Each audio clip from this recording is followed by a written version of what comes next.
Parenting games and laughs galore. We bring fun straight to your door. Pop culture, talk and trivia, history and new video games. Movies, music, wrestling too. Sports and stories just for you. Every week a brand new show. Come along, it's time to go. Soapbox or dashboard, oh hey. We're here to brighten up your day. Grab a snack and take a seat. Let's dive in, the fun's complete. Hey everyone, and welcome in for episode 87, State of Emergency. Oh, We're your hosts. I'm Jason. I'm Ray, and we got the old headsets on. We got the headsets on. I don't know. Original sound. We've been having a little bit of audio quality issues, and it kind of sucks because I spent a lot of money on that mic set. Yeah. But yeah, we'll fine tweak that stuff later on. So this episode is all about disasters. And disasters come in many different forms. There's your natural disasters that are usually weather related. There is your man-made disasters and that are accidental. There's your man-made disasters that are kind of on purpose, like war or chemical attacks and stuff like that. Hiroshima. And then, then you have lots of people that call things disasters. Like that movie was a disaster, And, sometimes disasters are in the form of a crappy barbecue sandwich that comes back every once in a while. And sometimes disasters are in the form of a podcast. I mean, it's just kind of all over the place. You shouldn't be able to eat the bones on a rib. Like, I mean, shouldn't be. To be honest, the worst part about that thing is the sauce. Yeah, Pick a different barbecue sauce, and you might be all right. Like, look how tangy we can make it. So we had a little bit of difficulty actually coming up with snacks that fall in the disaster category. We did get these. What are they? Favorite Day molten chocolate lava cakes. Oh yeah, lava from volcanoes. Yep. And I added a little bit of hot honey and caramel drizzle. Hell yeah. With some walnuts to it. Oh so my. We're gonna try this out. Ooh, that hot honey gives it like a nice little kick. Yep. To go with the fire. Yeah, I like that. That's really good, actually.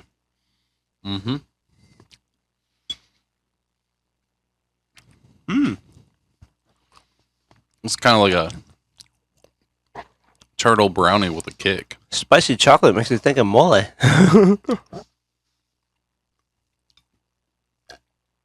Sorry, it was a little parched. Yeah, I like this. Definitely not a disaster, even with the lava in the name. That's definitely good. Oh, wow. It's just pudding in the center. See, okay. And I know you guys, different people that have been on, don't really care for the headsets. I like being able to hear myself a little bit better and know that the quality the audio quality is a little bit better. Yeah.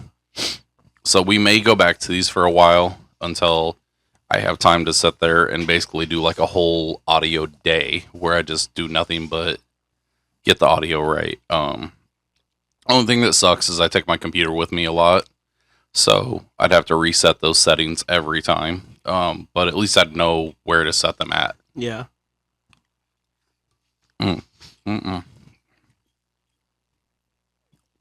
I'll continue to munch on that.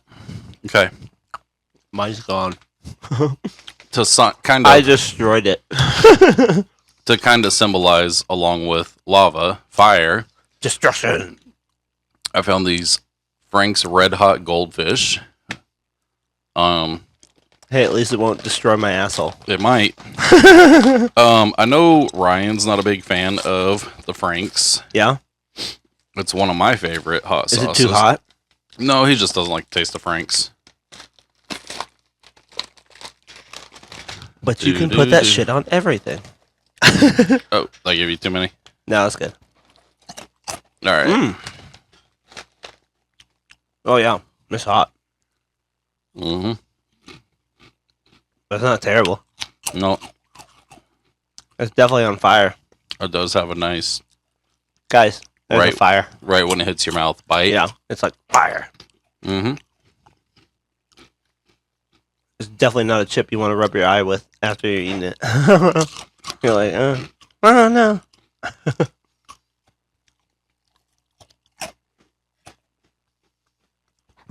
I like to see my kids try and So steal do you- these ones. Do you ever do anything else with goldfish, or do you just eat them? No, I just eat them. I Yo. mean, I've seen some people like make like fillet of fish out of them. So sometimes, and I haven't done it in a while, I'll use them as croutons on salad Yeah. or in soup. Ooh, I would put them in soup. Dude, these in a like tomato soup. Yeah, Mm-hmm. that sounds good. I would totally do that. I like these. These aren't bad. No, these aren't horrible. These are good. Mm-hmm. They got a lot of heat, but it's not terrible. It's like, flaming hot Yep. Cheetos. Okay.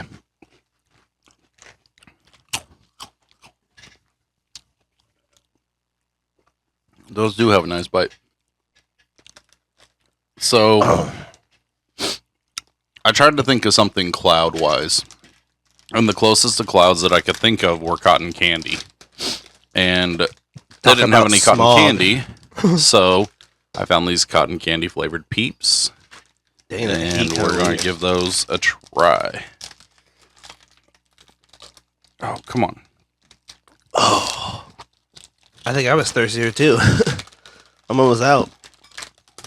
Okay. Peeps.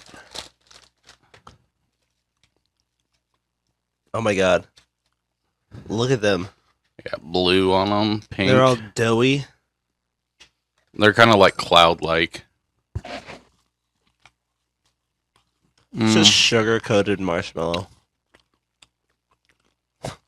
I mean, it just I tastes mean, like what do a, you expect? it's, just, dude. It yeah. doesn't taste any different. It just tastes like a Peep. It doesn't. I don't taste any cotton candy. Well, the problem is cotton candy. All it It's is just sugar. Mhm. Yeah. That's all right.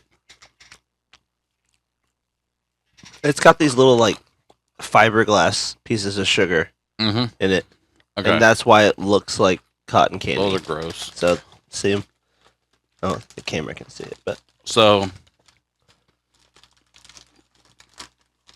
with it getting warmer season, and this being the season of Peeps, the season of peeps. yeah, because Easter. Don't leave peeps in your car, because then they'll melt on your dashboard. They're actually pretty good when you roast them, like marshmallow. Or I mean, well, they are marshmallows. Yeah, they're marshmallows. But yeah. See what else I got. Okay. So, because a lot of the disasters we are going to be talking about have to do with death, It's right there. I got this Liquid Death squeezed to death flavored sparkling water. Oh, I have no idea what flavor this is. I'd have to guess orange. Murder your thirst. Tangerine and blood orange. Doo-doo-doo. This liquid death stuff is kind of becoming more and more popular. All right, Ray. Bone apple teeth. bone apple teeth. Is that what everybody's saying now? I've heard I've a couple heard people say several it just people joking. say it, and I'm just like, why is that a thing? Do people actually think that's how you say it? It's not bad. It kind of reminds me of those I don't even know what they're called, like Sam Pilgrims or whatever. Tastes like orange. Yeah, that's what I just said it is. It's like orange, blood orange, and tangerine. That's not bad. I like it. Mm-hmm. Not bad. This is sparkling water. Not Okay. bad. If you want to crack this stuff open, I'm going to get started Yes, guacamole. with the facts. Guacamole. Oh, So, guys, guacamole is so good. After a natural disaster or any sort of disaster, it's always good to have some like chips and oh my guac. gosh, shut up. Okay, so I had this pulled up. What is this? Black bean and corn salsa. Oh yes. Oh, you hear that pop? Okay, Ooh, I had smell an that- article smell pulled that up. corn salsa. That smells good. I know. Okay, My nose is running from the red hots. yeah.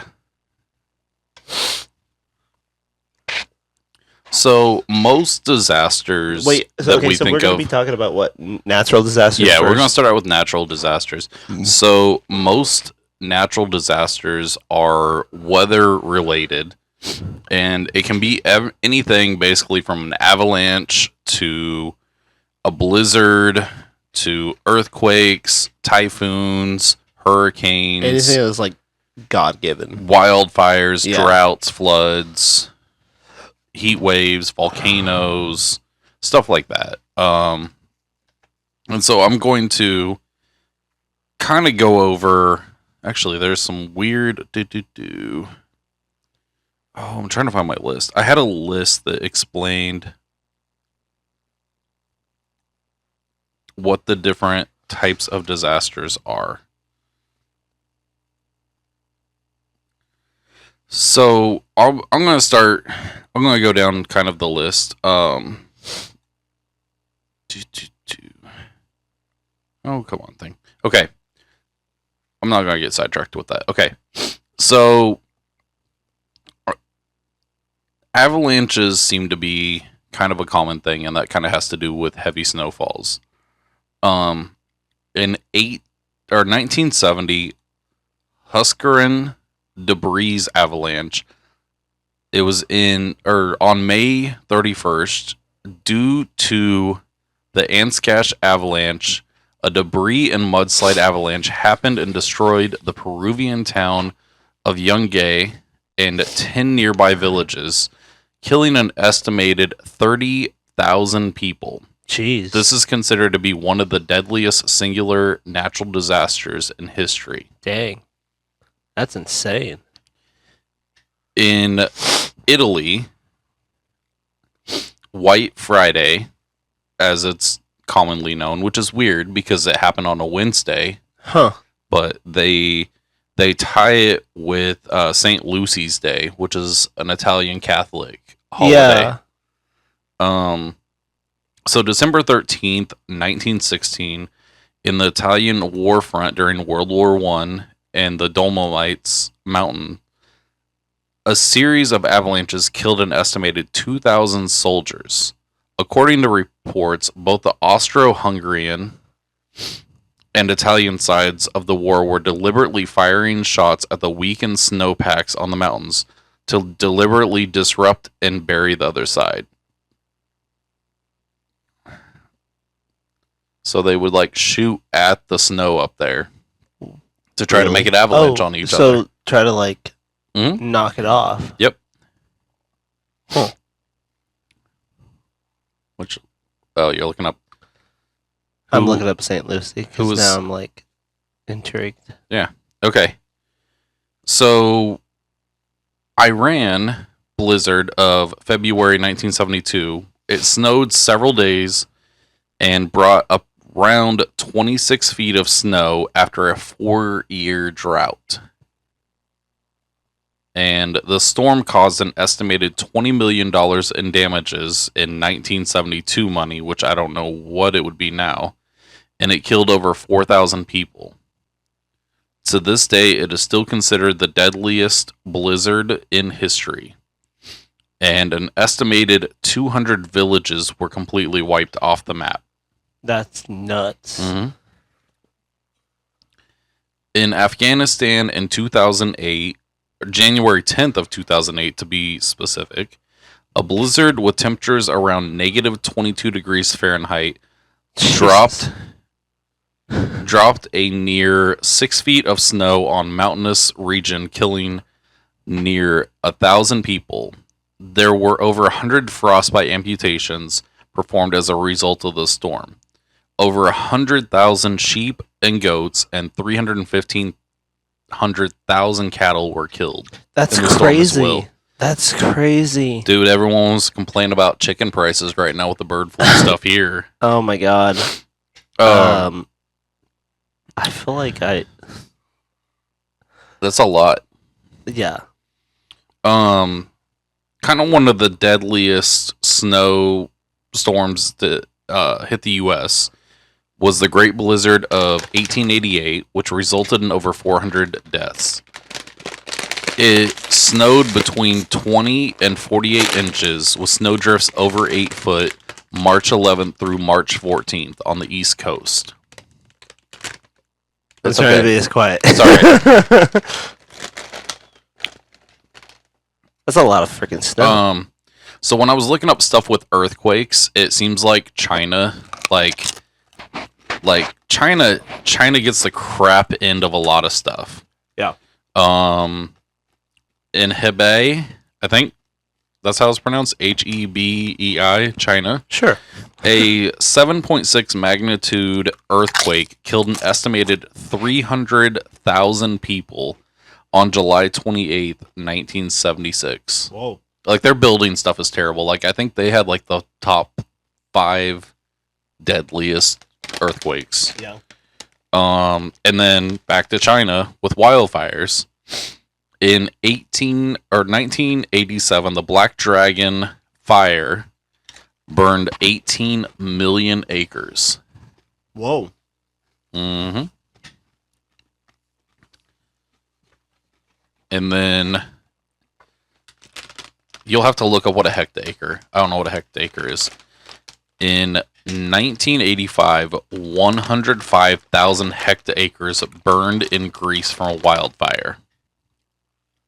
What is a hectare? Yeah. Well, hecta.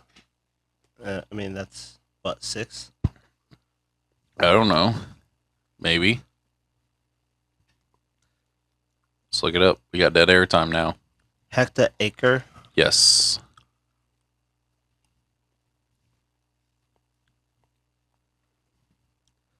How big is an acre versus a hectare? Mm-hmm.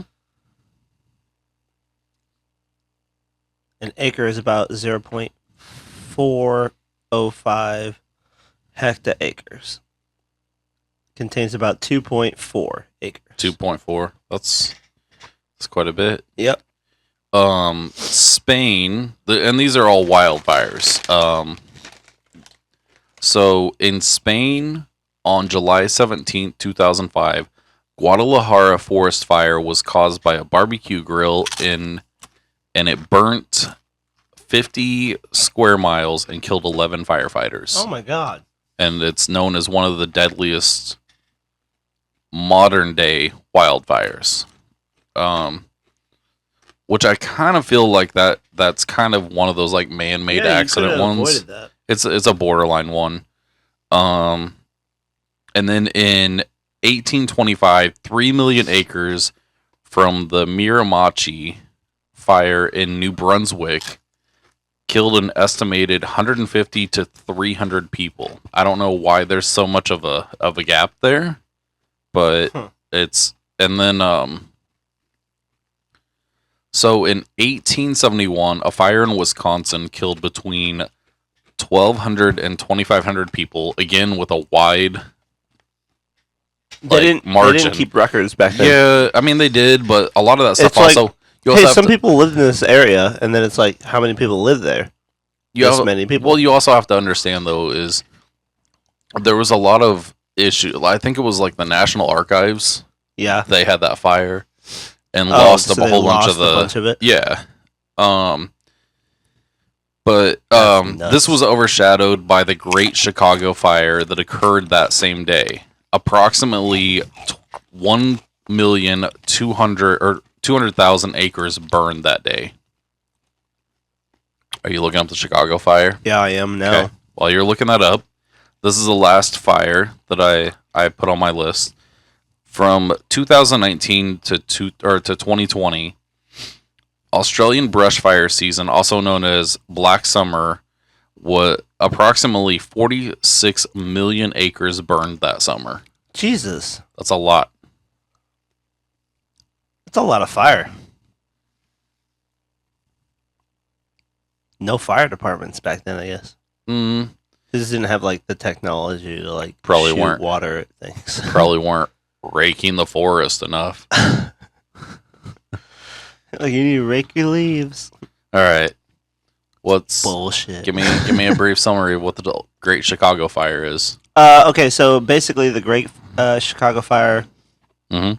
the exact cause remains unknown, but it's widely believed to have started around a barn owned by Patrick and Catherine O'Leary. Hmm. Basically, the legend attributes it to a cow kicking over a lantern. That's So, right. Yep. Okay. I want you to guess where one of the deadliest floods happened. Boston? No, Oh. I'm covering that one. China. China? Oh, fuck. China. Again, fucking China. China in I feel like 1887. this is because they have like the most population. Dude, that's so why. it's Okay, like that's why so many people die. listen to this. China in 1887 had the Yellow River flood. That flood had between 930,000 and 2 million casualties. Jesus Christ! hmm How much did it flood? I don't know. I want to know like the But square then- footage of what it flooded. Like how many miles did it flood? But then in 1831, another flood in China claimed near 4 million lives. Well, there's like tsunamis off Oh, the yeah. coast and stuff, hmm typhoons and all that. June 14th, 1903, a thunderstorm in Heppner, Oregon caused a flash flood that killed nearly 250 people. And I believe that is the deadliest American flood on record. Dang.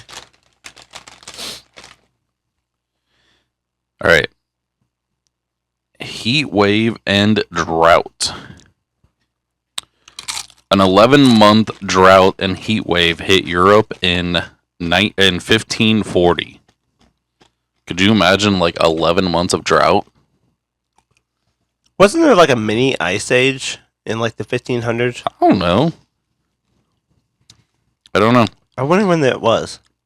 All right. Guess where this heat wave was? What? Guess where? China. Yes. July 1973. China reached 111.9 degrees Fahrenheit on July 25th. 111? Yes. Close to 12,000 people reportedly died as a result of heat-related issues.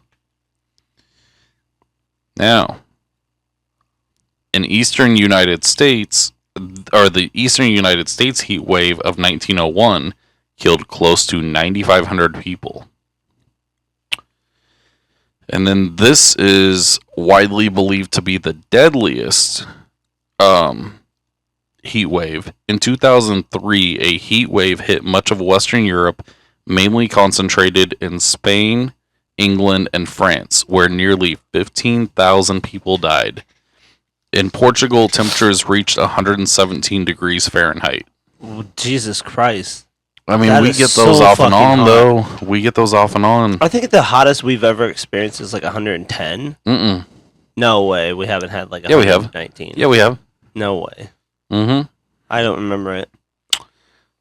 My The- AC would be set to like 68 Now, because you do me and then I owe you one. we live here in Kansas in the in Tornado Alley, and so every year, like, we're under tornado watches basically from what, Like March. March No, to, I'd say like February all the way up until May. and And then then again from like August to September. October. Yeah, August to October. and it's not uncommon for us to get them during June and July as well. But I mean, yeah, they come up anywhere. yeah. But yeah, so we're kind of used to tornadoes here. For some reason, we have this weird bubble around Lawrence that Hey, kinda knock on wood, deflects yeah. them. Yeah. Knock on wood. Okay. The Great Natchez Tornado, May 7th of 1840, hit the southeastern United States, killing over... southeastern corner, I think it was New Mexico, killing near... Wait, no. Wait, Where was this one? southeastern? Yeah. What did I So missed like something Florida, on here. Georgia? Yeah, I guess so. Killing over 320 people and injuring over 100 more, which is quite a bit. Key West, Florida. And I think that is the deadliest one. And then as Squawk is far, killer. okay. Volcanoes. In 1815 in Indonesia, Mount Tambora erupted, killing between 71,000 and 250,000 people. And in 1790, Kilauea in Hawaii erupted, killing over 400 people. How early did you go with the dates on the volcanoes? Just I kind of went off of what was deadliest. Oh, okay. So I don't know. It's not really like the deadliest. Okay, so there was an increase in 1600s of volcanic eruptions. Yeah. And it actually clouded the skies so much that it basically caused the mini ice age. Nice. So there was like no solar radiation, none of the sun would poke through because of all the smoke, and I don't remember what volcano was erupting in 1600s. Okay. This is what I found. This is what I was trying to find earlier. So this is a Wikipedia explanation of what these are, like the different types of natural disasters. So an avalanche is and this is, like I said, Wikipedia. Avalanche is a sudden and drastic flow of snow down a slope occurring either natural triggers such as loading from new snow or rain, or artificial triggers such as explosives or backcountry skiers. A blizzard is a severe snowstorm characterized by very strong winds and low temperatures. An earthquake is the shaking of the Earth's crust caused by underground volcanic forces of breaking and shifting rock beneath the Earth's surface. Fires that originate in uninhabited areas which pose the risk to spread to inhabited areas are called wildfires. Flash flooding, small creeks, gullies, dry steam beds, ravines, culverts, or even low-lying areas flood quickly. Freezing rain occurs when outside surface temperature is below freezing. Okay. So in hold on, I'm reading these. Okay. Okay, a heat wave is a prolonged period of excessive hot weather relative to the usual weather pattern of an area and relative to normal temperatures for the season. A landslide is a geological phenomenon which includes a range of ground movement such as rock falls, deep failure of slopes, and shallow debris flows. We know what a lightning strike is. A limnic eruption is a sudden eruption of carbon dioxide from deep lake water. Weird. A tropical cyclone is a rapidly rotating storm system characterized by a low pressure center, a closed low level atmospheric circulation, strong winds, and a spiral arrangement of thunderstorms that produce heavy rain and squalls. A tsunami is a series of waves hitting shores strongly, mainly caused by displacement of a large volume of a body of water, typically an ocean or a large lake, usually caused by earthquakes, volcanic eruptions, underwater explosions, landslides, glacier calvings, meteorite impacts, and other disturbances above or below the water. So yeah, but it doesn't have like tornadoes and stuff like that listed on here. But and then there's a list of all the. Okay, go ahead. Okay, so as I was talking about in the 1600s, so the volcano in February 19th, 1600, the largest recorded eruption ever witnessed in South America, which continued with a series of more like lava flow, magma chambers opening and stuff into March. This lasted for like over a month. It just kept spewing out ash and debris, and it just kept erupting. It was called I'm gonna butcher. I know I'm gonna butcher this, but Some Hawaiian. Hoinu Patina. It's from South America. I think it's in Peru, but it basically caused a cooling, like a permanent winter kind of thing, which moved through the regions of the North Atlantic. So, like, all of the North Atlantic basically couldn't grow anything because of this toxic ash and everything that was just clouding the entire sun. Pitch black, nothing. And which is crazy because when volcanic, like, doesn't it help the vegetation eventually? Well, yeah, like the volcanic rock and stuff like that. There's a lot of minerals and stuff that the nitrates are in there are super high. So yeah, the vegetation feeds off of it pretty easily. But that's usually once it's like cooled down and broken down off of like the salt water and stuff. Do you want to get into some of your man-made? Sure. I think I did the research on like 4 different ones. So we can talk about that. Let me unlock my phone real quick. So I wrote up on the London fog of 1952. Of course, I want to talk about the Chernobyl incident because I feel like everybody knows about Chernobyl. If you don't know what Chernobyl is, I mean, then, I don't know, put on HBO Max and just type in Chernobyl. PBS. I'm also going to talk about the molasses flood of 1919, which happened in Boston. For the longest time, I thought Ray had a rodent fetish because he kept wanting to talk about molasses. But I didn't know he was saying molasses. And then I want to molasses. I think I'm going to start with the Fukushima nuclear disaster because that kind of transcends. It kind of segues from natural disaster into a man-made disaster. So, let's start off with Fukushima. And I guess there is kind of a fourth category because there is the natural.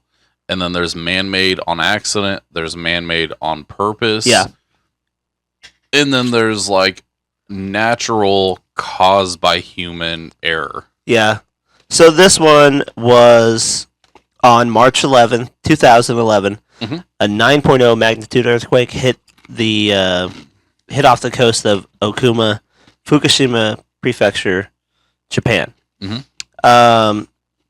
This triggered a massive tsunami, and the waves were reaching 15 meters, basically 49 to 50 feet high. And so just imagine that, just like huge giant waves coming in. And basically what happened was when the people were on the coast, they witnessed all of the water just rolling out, like going away and exposing all of the ocean bed. And they're like, what the fuck? And they probably just stood there and was like, what the hell's going on? So the waves came back in. They flooded the plant, basically, and it disabled all the backup generators, so it lost power. When you lose power to a power plant, a nuclear power plant, it's really bad because it causes meltdowns. And meltdowns cause, explosions and radioactive activity to leak, basically. So the waves flooded the plant and disabled the backup generators, leading to a loss of power and therefore causing reactors to melt down. 3 reactors, units 1, 2, and 3, suffered meltdowns, causing the release of radioactive materials. Units 1, 3, and 4 also had hydrogen gas explosions occur, damaging the reactor buildings. The disaster released significant amounts of radioactive isotopes like iodine-131 and cesium-137 into the air and ocean. Tasty. Yeah. Cesium. Crispy. Crispy is my skin. This was over 150,000 people were evacuated from the surrounding areas due to the radiation concerns alone. So not just like, the impact of Fukushima, the earthquake itself, it killed a lot of people, but the radiation effects, they are thinking this is probably going to have a lot of more long-term effects. The nuclear disaster at Fukushima was actually rated at a level 7, which is the same as Chernobyl. So it was pretty bad. This disaster has led Japan to temporarily shut down all nuclear reactors and rethink its energy policy. Radioactive contamination affected the soil, water, and marine life, leading to long-term environmental concerns. Although while no immediate deaths were directly attributed to radiation, long-term health, such as thyroid cancer, still remains a concern. In 2023, the Japanese government began releasing, and I will say they actually came out and said that they were releasing, so they've probably been doing it for a long time. But in 2023, the Japanese government came out and said, hey, we're releasing treated radioactive water into the ocean, which is kind of like put people in an uproar, which I think they know what they're doing, but like it's still radioactive water. They're just like, okay, we don't know what to do with this, so we're just going to dump it. The cleanup and decommission, they're going to decommission the plant, and it's ongoing, and it's expected to take decades, possibly up until 2050 or beyond. That's so far into the future. That's crazy. Because it's 2025 now. It's another 25 years, at least. Which it sounds like a long time, but no, it's not really. But to take that amount of time, because when you close a building, you can usually just knock it down. But with this, it's a nuclear power plant. You can't just be like, okay, move all the stuff out and just clean up. That stuff has to decay. So, it's not gonna just dissipate. You have to wait for it to fade. The Fukushima nuclear disaster has led to more strict nuclear safety regulations worldwide, with some countries even reducing or even phasing out nuclear energy altogether. Isn't that crazy? Mm-hmm. That's nuts. All right, moving on. Do we want to talk about Chernobyl or do we want to talk about something lighter? You can talk about either one. Let's talk about the London fog. So the London fog of 1952, also known as the Great Smog of 1952, was the deadliest in December. London experienced its worst smog event, which lasted for 5 days and caused an estimated of 4,000 to 12,000 deaths due to respiratory illnesses. Now, they say it's probably 12,000 because a lot of the doctors that were there, they didn't really communicate with each other. So they were like, oh yeah, I had a bunch of patients came in sick and they said they had a cough, they couldn't breathe, and they were wheezing. And then they were like, oh, you notice this weird yellow fog and shit? Yeah, it's kind of irritates my throat. So of course, the major cause of this was coal burning. It was at the beginning of the Industrial Revolution, so like all these factories were making things. This is after World War II. I mean, they're producing things, so they have to like feed these factories, and these factories don't have anywhere to put this stuff out, so they just spew it out into the air.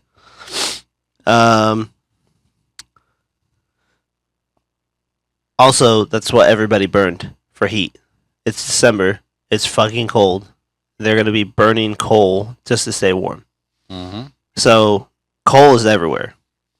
And that releases large amounts of sulfur dioxide Mhm. and particulate matter into the air.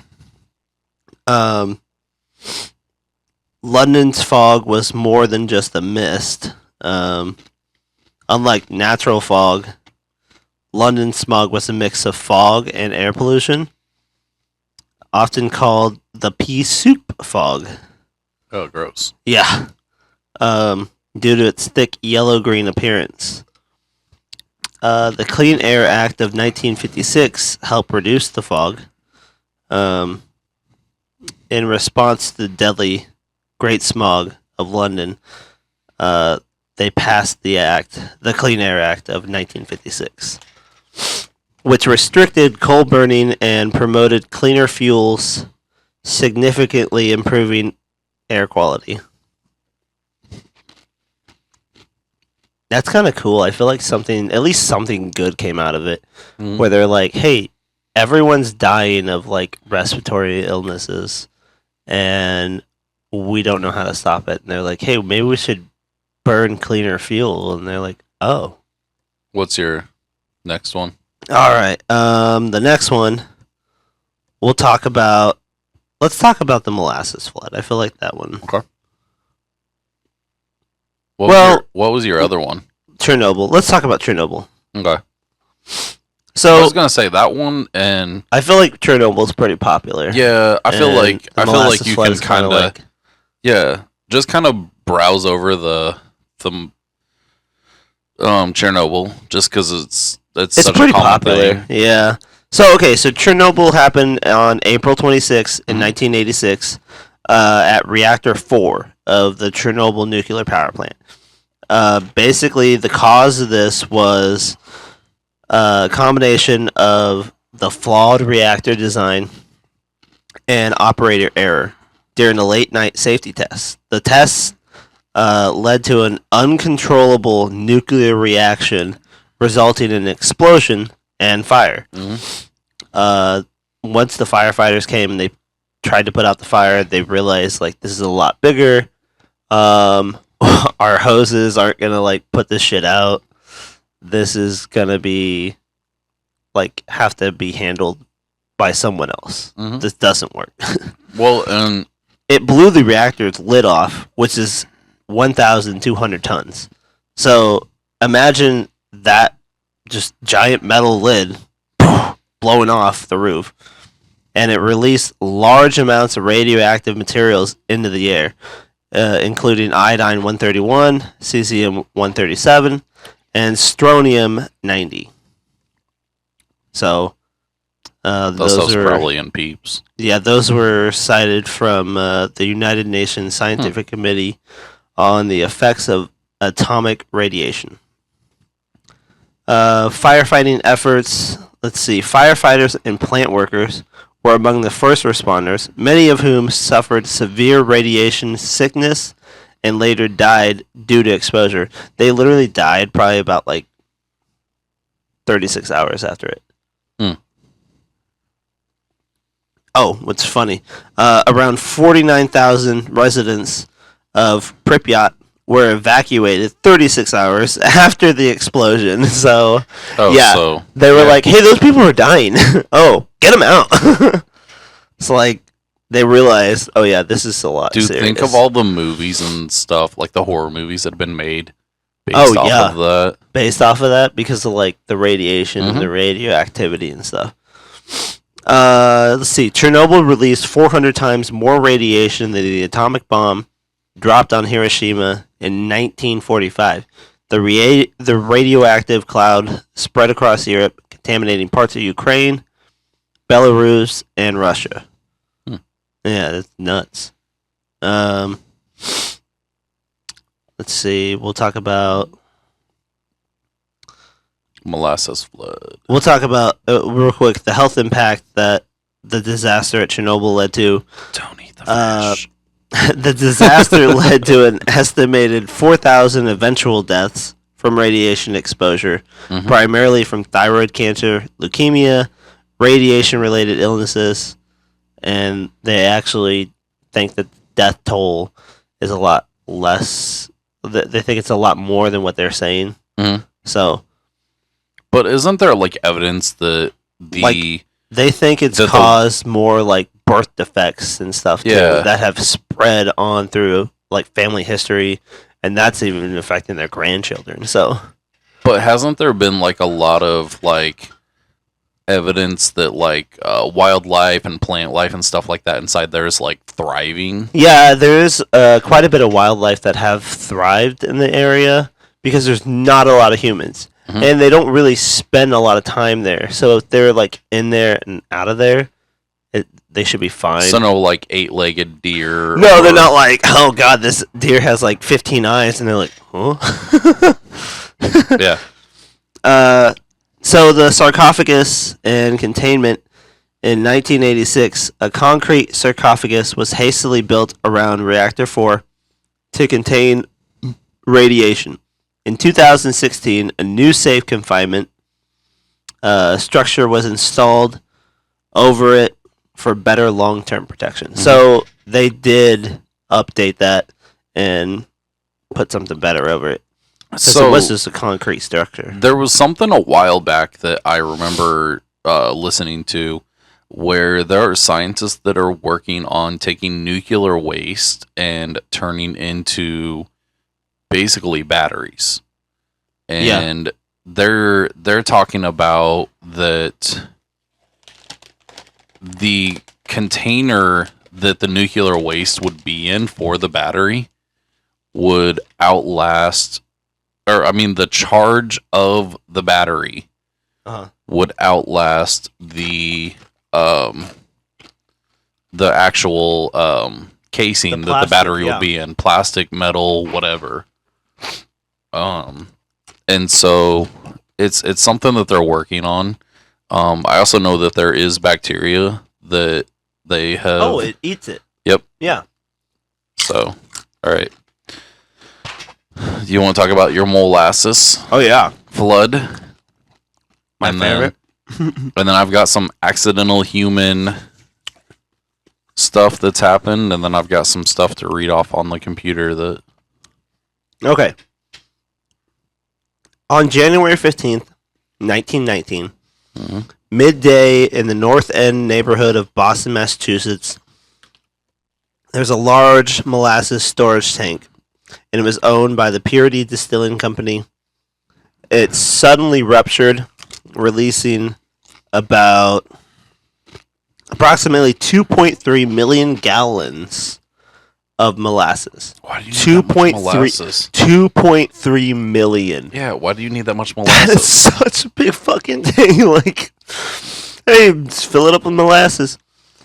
Well, okay, so the molasses wave that crashed out of that was reported to be from 25 to 40 feet high, and moved at about 35 miles per hour. So, not super fast, but like fast enough, it's gonna knock shit over. The flood destroyed buildings, knocked over freight cars. It even collapsed part of an elevated train structure. So, like, the bridge where the train goes. Is our camera being weird? Do you see it? Is that weird? Just a little. Yeah. Yeah, it's Actually. slow. We're having technical issues. I don't I don't know know. if it'll affect the sound. Oh well.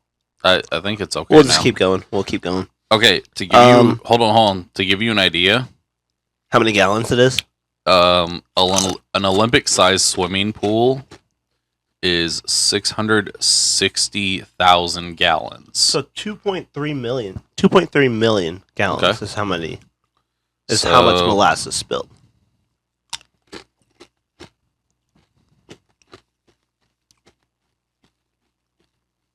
Okay. And all of And these, what I say, 660,000. all of these sources. So about 3.5 Olympic-sized swimming pools full of molasses.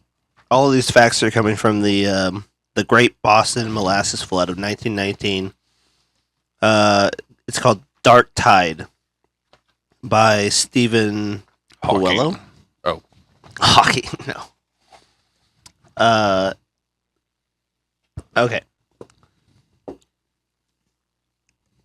Long-term impact. So this disaster killed 21 people. They like to include some sources that I was reading like to include and one horse. yeah. 21 people and one horse. And injured about 150 other people. Many of the victims drowned or were crushed by the debris. I mean, it was so heavy, stuff just tipped over and crushed everybody. Yeah. So, rescuers struggled because of the thick molasses, made movement very difficult. Now, this is in January, so think about how thick it would have been. Yeah. Because it would have hit the air. It was a boiling tank. It hardened. Yeah, it was a boiling hot tank. So, yeah, it was just like pure liquid water coming out of it, and then it hardened. I don't know if you've ever cooked candy, like made candy. Yeah, But like how it when- gets hard. When sugar, no, like if you've ever had like melted sugar Touch you. touch you, It fucking burns. Yeah.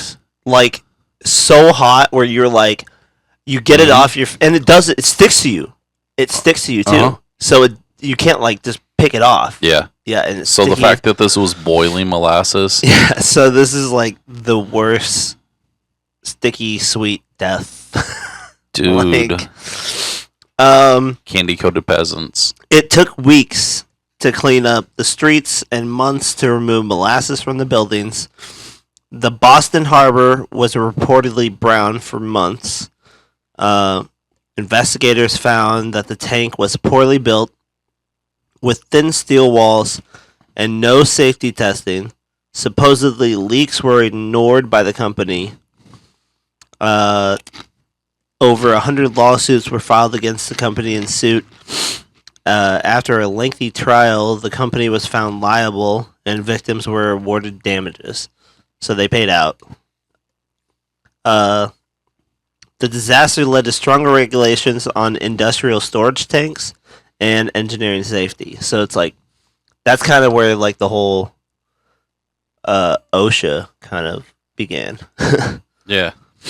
Modern day reminder, some Boston residents still claim that they can still smell molasses in the area on hot days. That's insane. Like, still to this day, they're like, yeah, I can fucking smell it, man.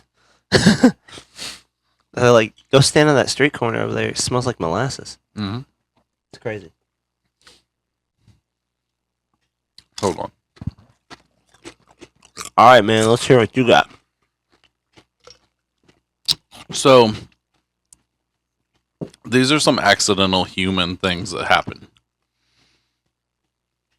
May 30th of 1626, Wangong Chang gunpowder factory in Beijing exploded, killing over 20,000 people. Damn. It's a lot of people. That's a lot of gunpowder. And then August 7th, 1956, ammunition trucks exploded near a railway station in Colombia, killing over 4,000 people. Explosions and gunpowder don't mix. No. A lightning bolt strike. Hold on.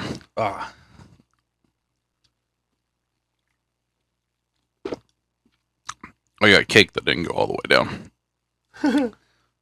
So a lightning bolt strike hit a gunpowder depot in Brescia. I think that's pronounced Italy, and destroyed near a sixth of the city and killed over 3,000 people. Damn. hmm That is nuts. So, as of Nuts. Squirrel talk. as of spring 2024, there have been a total of 33 aviation crashes with 200 or more people that have died. March 3rd, 1974, Turkish Airlines Flight 981 crashed, killing 346 people. This was the first aircraft incident which more than 200 people were killed. It's a lot of people. The USS Akron on April 4th, 1933, crashed at sea off the coast of New Jersey, killing 73, many of whom drowned. This is the deadliest airship incident in American history. February 26, 2013, a hot air balloon in Luxor, Egypt, resulted in the death of 19 people and injured 2. A fuel line leak caused the basket to catch fire while it was in the air. Could you imagine how fucking scary that'd be? Dude, so like a fuel line just be like, Yeah. and then you're like, hey, is that supposed to be on fire? Then like in Dude, the plane, and then it caught the basket on fire that they're standing in. yeah, and you're like, hey, are we Mhm. is this supposed to happen? Okay. In Orkney, South Africa, May 10th, 1995. 104 people were killed when a locomotive crashed through a safety barrier and fell into a mine shaft, hitting an elevator which was carrying 104 workers, causing it to plunge to the bottom of the shaft and crushing them all to death. Jesus. A methane gas explosion August 31st of 1987 killed 62 people in Welkom, South Africa, when a methane explosion at St. Helena gold mine broke a cable to a double-decker elevator, causing it to fall 1.4 kilometers. Kilometers. How many miles is that? I don't know. It's It's probably only about like 1 mile. 2,400 meters. I mean, or not 2,400, 1,400 meters. It's probably like 2 miles or something. I don't know. Well, 1,400 times about 3. So it's a little over 4,500 feet, right under a mile. And then September 13th, 2012, an elevator fell 100 meters at a construction site, killing all 19 people on board in, guess where? China. Wuhan, China. Oh my gosh, China. All right. So I'm going to kind of piggyback on Ray's molasses flood, and this is from Britannica.com. And this article is by John P. Rafferty. Don't know who that is, but the Great Molasses Flood and 6 other strange disasters. So, where is it? I think one that we haven't talked about that was sort of a natural disaster. Mhm. Oh, there you go. You just pulled it up. Right there. The Tunguska Yep. Tunguska, I think. Tunguska event of 1908 was where a large and powerful explosion occurred in the stratosphere above the remote Taiga, I don't know, near the river in central Siberia. The blast caused by an explosion of an incoming comet or meteorite above the site leveled 2,000 square miles of pine forest. The force of the explosion was estimated to be roughly 1,000 times more powerful than the atomic blast that destroyed Hiroshima. 1,000 Mhm. 1,000 times? Yeah. That's fucking nuts. And yeah.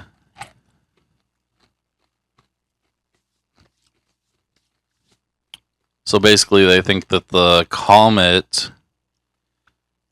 when It's it entered believed- the atmosphere, hit clouds and developed ice crystals, and that's what caused it, basically. This article here says it's believed that 3 people lost their lives in that event. Out of 1,000, 3 people. or out of However many people Mhm. were living in Siberia, I guess, at the time. Mhm. I mean, who lives in Siberia? So, Seriously. in the pre-dawn hour, this is Cameroon's Lake Nyos disaster. In the pre-dawn hours of August 21st, 1986, a volcanic lake in Cameroon belched a cloud of carbon dioxide that asphyxiated more than 1,700 people. The CO2 was likely generated by volcanic activity. Interesting. So these people just died of carbon dioxide poisoning. Yeah. From an underground. That's So insane. the deadly cloud, which likely formed within a span of just a few minutes, killed people, livestock, and other animals within a 15-mile radius. That's Wow. crazy. The Great Smog of London, you already talked about that. The Nora Death Fog. Oh, Pepsi fruit juice release. What? Yep. So on April 25th of 2017, a warehouse accident in Lebedyan, Russia, resulted in the release of about 176,000 barrels of fruit and vegetable juices into the streets and into the Don River. 2 injuries resulted when the roof of the Pepsi-owned facility housing storage containers of the variety of juices collapsed unexpectedly. No deaths resulted from the spill, although there was some concern the liquid might have damaged the Don River aquatic community. Some 7 days later, it is reported that no evidence of environmental damage had come to fruition. Interesting. Okay. And this is Cracked. 13 of the most bizarre disasters in history. And some of these are probably going to be kind of repetitive.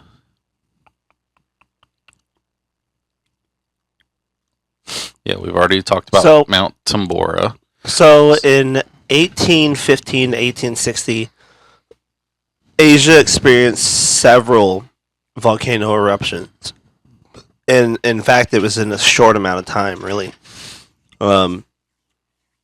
But the biggest was in April 1815 when Mount Tambora in Indonesia exploded, leading to the direct deaths of around 11,000 people. So that's just from the explosion itself. On top of this, it's believed that this eruption released millions of tons of dust, ash, and sulfur dioxide into the atmosphere, causing an almost 3-degree Fahrenheit drop in global temperatures.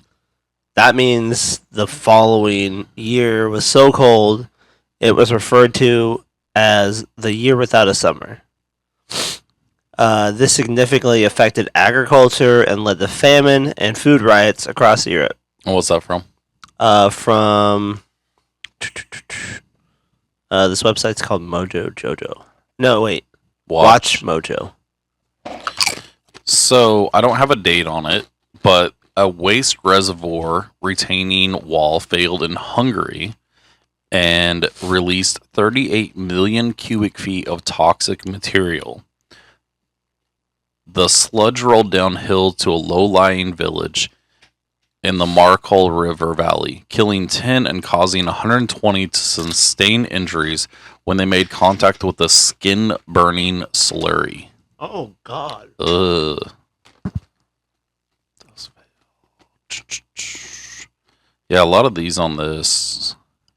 Okay, so Dublin's Flaming Whiskey River happened when 5,000 barrels of whiskey caught fire in the storehouse of a Dublin malt house in 1875, sending a 2-foot wide, half a foot deep river of flaming liquor down the street. Afraid of spreading the fire with water, firefighters eventually stopped the blaze by smothering it with manure. Dublin probably smelled great after this. Wow. Norway's cheese fire. In 2013, a truck carrying 30 tons of caramelized brown goat cheese called Brunnost suddenly erupted into flames under a tunnel in Norway. The cheese is so high in sugar and fat that it acted like a gasoline when it burned, causing smoldering toxic gases that slowed the recovery for 5 days. That's insane. A fucking cheese as like an accelerant. Ooh, okay. So in 1972, a ship docked in Wales when the crew couldn't seem to put out a wood and rubber fire that smoldered for a solid month at sea. The firefighters drenched the ship in water, and the heat and moisture caused the other cargo, 1,500 pounds of dry tapioca, to cook and expand, to the point it almost burst the steel plates on the ship's hull. Oh my God. Poison grain in Iraq. With the threat of famine looming, the Baghdad government purchased drought-resistant wheat grain from Mexico, which were coated in a mercury-based fungicide for their very long voyage by sea. The fungicide made the grain safe to plant but not to eat. The fact that it was marked on the sacks in English and Spanish but not Arabic. Oh. The grains arrived in shit. Lebanon too late to plant, so unknowing farmers ate the grain, causing hundreds of deaths and thousands to suffer from permanent brain damage. Ooh. Whoops.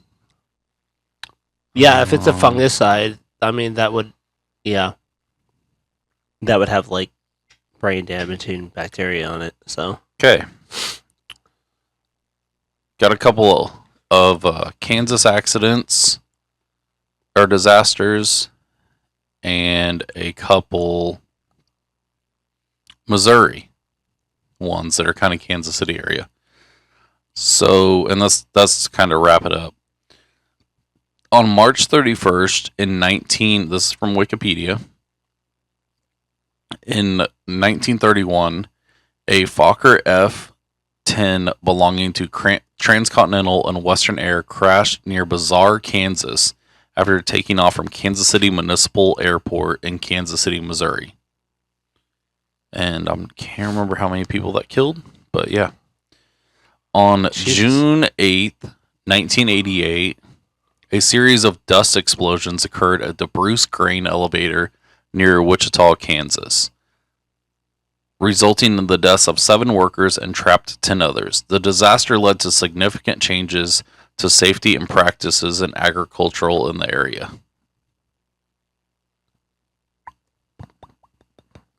And we got a handful of them in Missouri.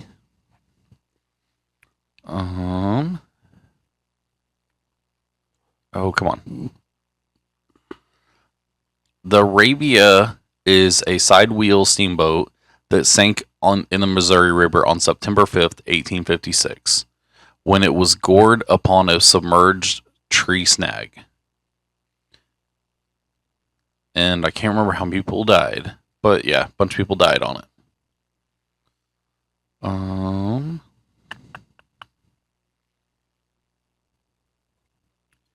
And one of the most famous Kansas City ones.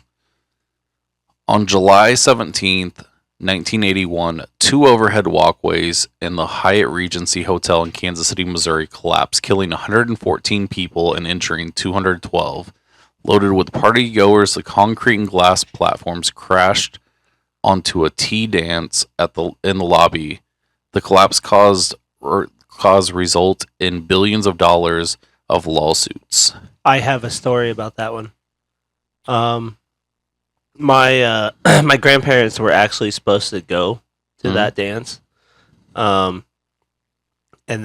my mom was like, "Hey, I don't feel good." And they were like, "Well, we got a sitter. You think you'll be okay?" And she was like, "No, I really don't feel good. You guys shouldn't go." And so they didn't go. And then that happened, and they were like, "Hey, we're kind of glad we didn't go." Like, Jesus. That's kind of why I feel like things happen for a reason. You know? I'll look it up. Worst disaster in the history of the world. I just want to know. I feel like Chernobyl. Oh, Yangi's river flood, 1931. Yeah, and we've already went over that. Yep. Yep. Yeah, that killed the most people. Mm-hmm. But yeah, it's kind of interesting. Learned a lot of stuff. I do think that this sounded better with the headsets. With the headphones. Yeah. Yeah. I like being feel able like to these hear mics myself. Are better. So yeah. Thank you everyone for tuning in. You got We anything got else to learn add? some things today. I know. Yeah, rather than us just eating crab snacks and and smacking each other Yep. with rubber bands. Yep. All right. Eating crickets. Which reminds me, we need to return Extreme Trivia soon. It's been a while. I don't want to eat crickets. Yeah, well, Maybe we'll talk about serial killers and we'll eat some cereal. we've done several of those. Yeah, but like not like good ones. We haven't talked about like Jack the Ripper We'll do... because well, we I don't never know. figure out. Like nobody figure knows it who that out. was. We'll figure it out. All right. Who do you think Jack the Ripper was? I don't know. I bet think- it was, I think bet he- it was someone royal. I don't think he was a royal. I think he was a royal. I I think he was think- part of the police. I think he was... Yeah. I honestly think that he was a detective or police officer, and he was planting just enough to keep himself from getting caught. Yeah. All right. Well, that's for another episode. Thank you, everyone. Have a good night. Peace. Bye.